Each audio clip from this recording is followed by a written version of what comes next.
That's basically, the standard for people who have been through combat. And, like I said, it causes so much brain trauma that, it might not feel like trauma so much to you, but it does affect your body in a massive way. And almost every single combat vet has a testosterone level that is completely in the garbage.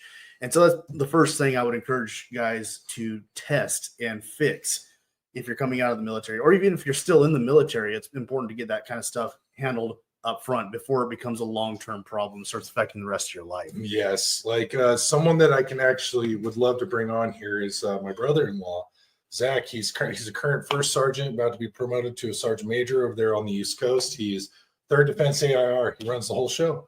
And you know what? The guy just got his T level tested over at the VA because he's National Guard. And they're like, you're good to go at 226 at 37 years old. No, you're not. Yeah, that's typical of the VA. They're not going to consider it a medical issue if it's unless it's below 180.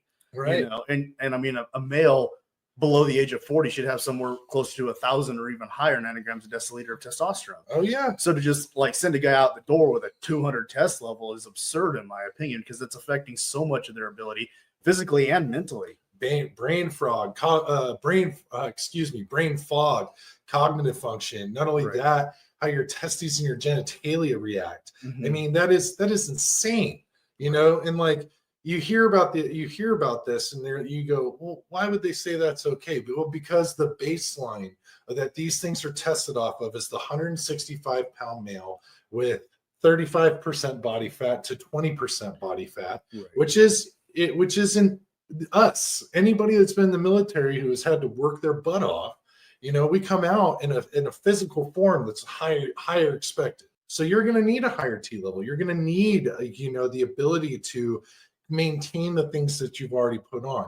Is there a point in life where that stuff falls off? Of course there is. You can't be a god forever, as they say. Yeah, and unfortunately, it's even worse on the civilian side when it comes to stuff like testosterone, because the VA sucks, but when you go to the civilian sector for medical care, the stuff like testosterone levels as a basic standard test level is set by insurance companies. And so basically what that results in is the doctor will look at your labs and see your testosterone level.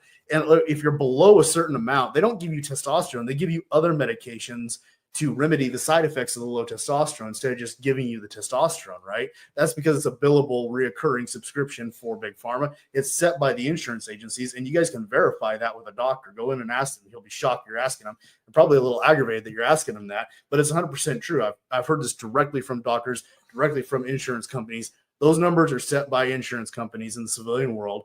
And so unless you're below that number, they really don't care. And if you're below that number, they don't fix the testosterone level. They give you other medications to cover up your side effects. 100%. And I go to a private doctor outside of the VA, and he knows my baseline. He knows what's healthy for me. He knows my muscle and body fat percentages. He's very smart when it comes to these things, and I feel very lucky to have a guy on my side, but we laughed the other day when, I got my testosterone tested through him, and the insurance that I have came back and it's like, whoa, you're super high. I was at 1100.